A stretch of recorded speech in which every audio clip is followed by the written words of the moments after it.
semuanya, perkenalkan kami dari kelompok 6. Sekarang kami akan mempresentasikan sebuah penelitian tentang seberapa sering para remaja menggunakan handphone mereka di saat pandemi corona seperti sekarang ini. Perkenalkan, nama saya Johan Darmawan dengan NRP 130117055.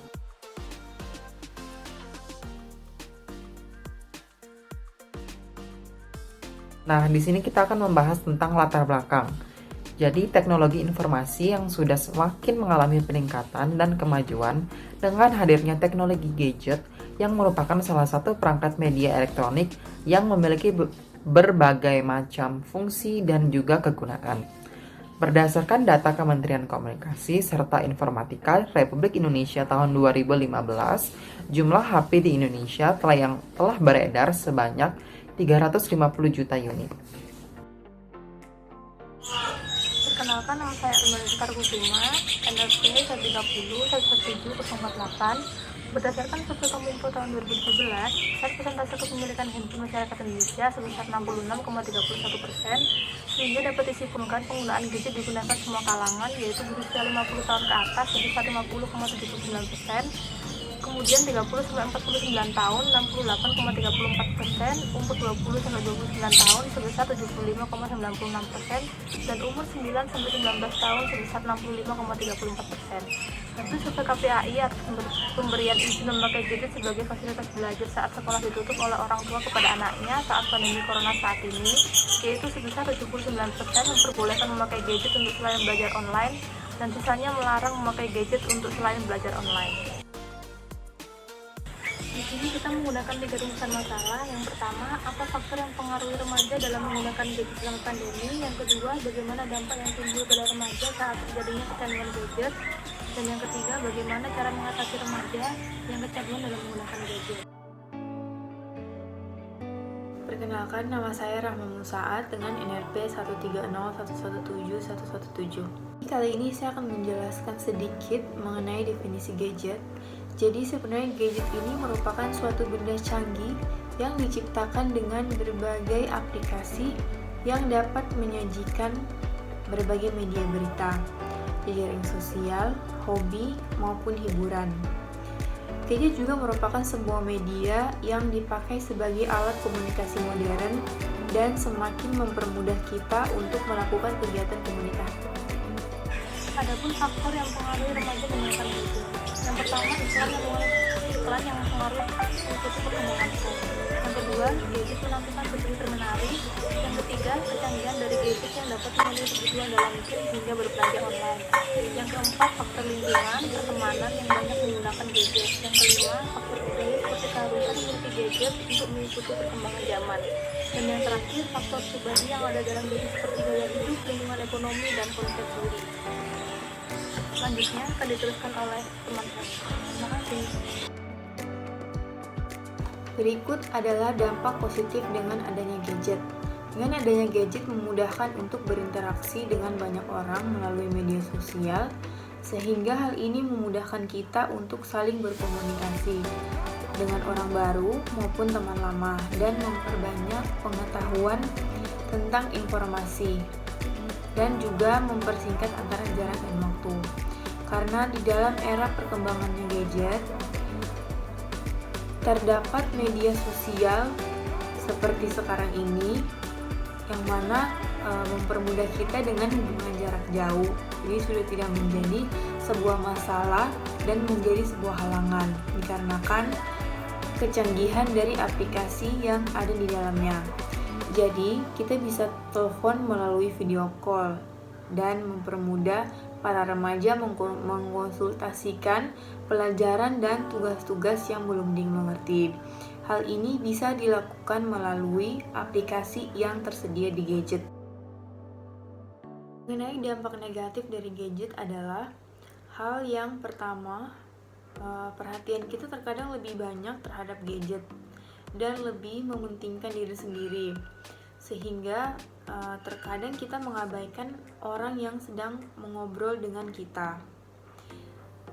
Banyaknya media sosial yang memudahkan perkenalan sehingga banyak kasus trauma seperti penculikan, pemerkosaan, dan lain-lain, dan juga menimbulkan rasa malas.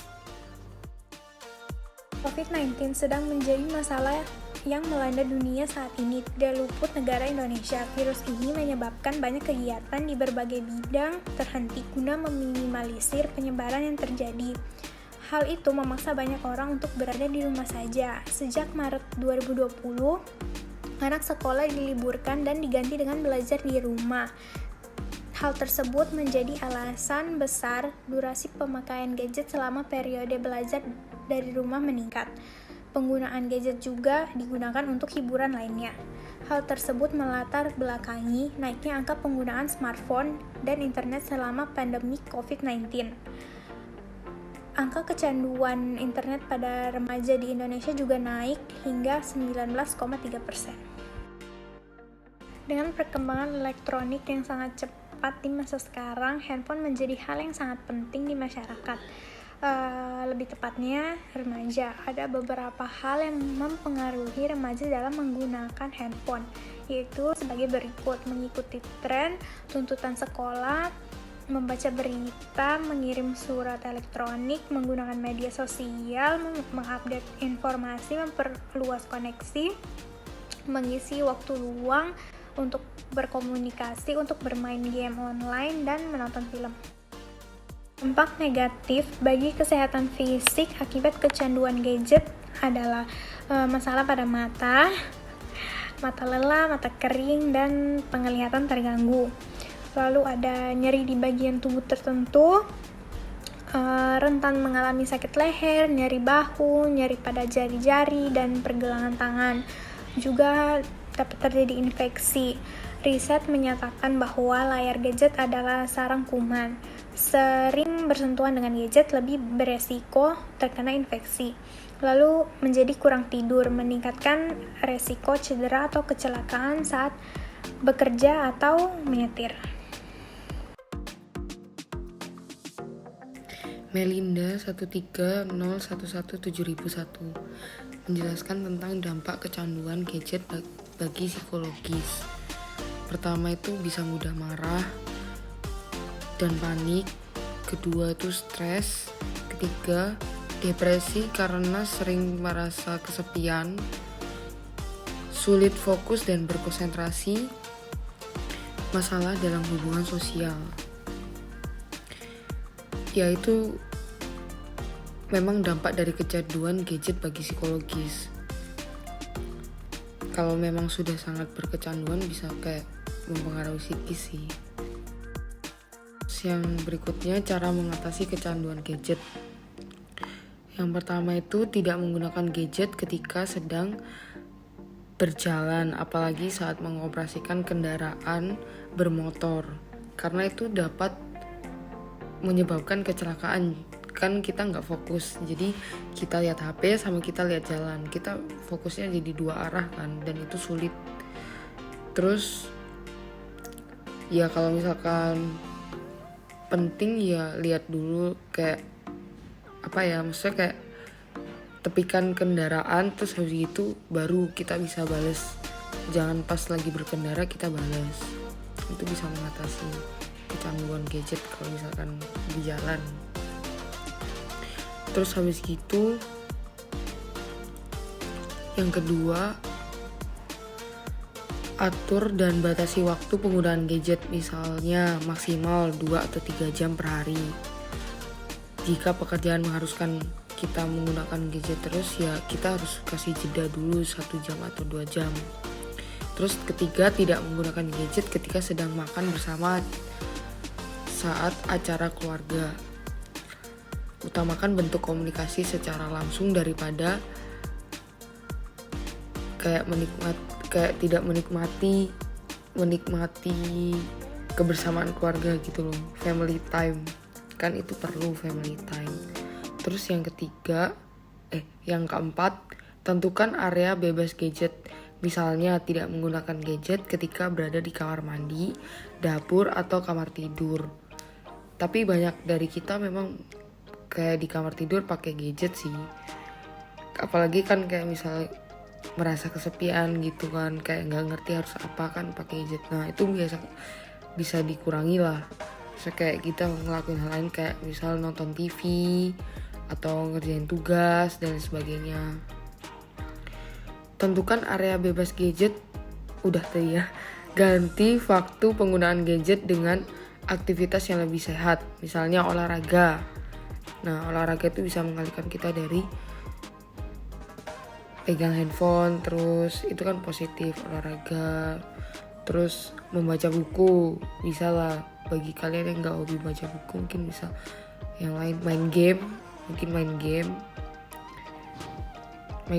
kayak misal PS mungkin ya, PS. Jangan bermain gadget ketika akan tidur. Nah kenapa?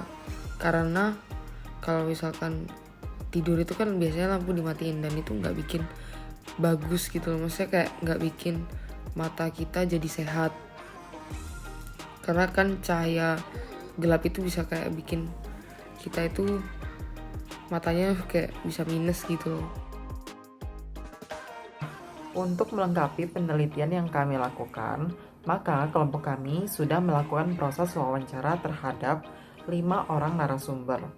Jadi pertanyaannya berupa 4 macam. Jadi yang pertama itu, seberapa sering Anda bermain handphone sehari selama masa new normal ini, selain untuk online class dan tugas. Terus pertanyaan yang kedua itu adalah, media sosial atau game apa yang paling sering Anda mainkan? Terus yang ketiga itu, apakah ada peningkatan secara signifikan dalam menggunakan handphone sebelum dan sesudah new normal? Yang keempat, seberapa sering Anda menggunakan handphone sebelum masa pandemi corona? Di sini dapat kita lihat jawaban dari narasumber-narasumber yang sudah diwawancarai. Di sini ada 5 narasumber, yaitu narasumber A, B, C, D, dan E. Jadi untuk penggunaan handphone sebelum corona, untuk narasumber A itu awalnya 5 jam, lalu berubah setelah corona menjadi 12 jam dengan penambahan waktu 5-7 jam. Dan aplikasi yang paling sering digunakan oleh narasumber A ini adalah Instagram, WhatsApp, dan Netflix. Untuk narasumber B, penggunaan handphone sebelum masa pandemi corona itu hanya 6 jam. Dan penggunaan handphone sesudah corona itu 11 jam. Dengan waktu peningkatannya 1-3 jam. Dan aplikasi yang paling sering digunakan oleh narasumber B ini ada Instagram, WhatsApp, Twitter, dan YouTube. Terus untuk narasumber ketiga yaitu narasumber C, penggunaan handphone sebelum corona itu adalah 6 jam dan penggunaan handphone sesudah corona itu 7 jam dengan waktu peningkatan 1 jam, dan aplikasi yang paling sering digunakan adalah Instagram, WhatsApp, Bigo, dan Pinterest. Lalu untuk narasumber D, itu penggunaan handphone sebelum masa pandemi corona itu sebanyak 6 jam, lalu penggunaan handphone sesudah pandemi corona itu sebanyak 9 jam dengan waktu peningkatan 2-3 jam. Dan aplikasi yang paling sering digunakan adalah Instagram, WhatsApp, Twitter, YouTube, dan juga Hago. Untuk narasumber terakhir yaitu narasumber E, penggunaan handphone sebelum corona yaitu 10 jam dengan penggunaan handphone sesudah masa pandemi sebanyak 14 jam dengan waktu peningkatan 3-4 jam. Dan aplikasi yang paling sering digunakan adalah Instagram, WhatsApp, Line, dan Twitter. Hasil penelitian. Dari data yang sudah dikumpulkan melalui wawancara dengan 6 orang narasumber, rata-rata waktu yang dihabiskan untuk bermain handphone dalam sehari selama pandemik adalah sebanyak 10,6 jam. Rata-rata waktu yang dihabiskan untuk bermain handphone sebelum adanya pandemik adalah sebesar 7,2 jam, dengan rata-rata peningkatan waktu penggunaan handphone sebanyak 4,2 jam, dan aplikasi yang paling banyak digunakan adalah WhatsApp dan Instagram. Terus berikutnya kesimpulan. Nah, kesimpulannya tuh saat ini durasi pemakaian gadget selama periode belajar itu meningkat. Selain penggunaan gadget selama proses belajar, penggunaan gadget juga digunakan untuk hiburan, yaitu bermain game online. Dimulai dari pembelajaran jarak jauh atau pembelajaran dari rumah, dan kerja juga dari rumah. Efeknya itu meningkatkan resiko penggunaan gadget dan atau internet yang berlebihan, terutama pada anak-anak dan remaja.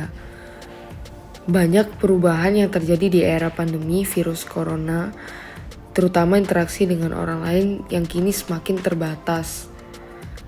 Mungkin hanya bisa dilakukan secara daring atau online untuk mencegah penularan virus COVID-19.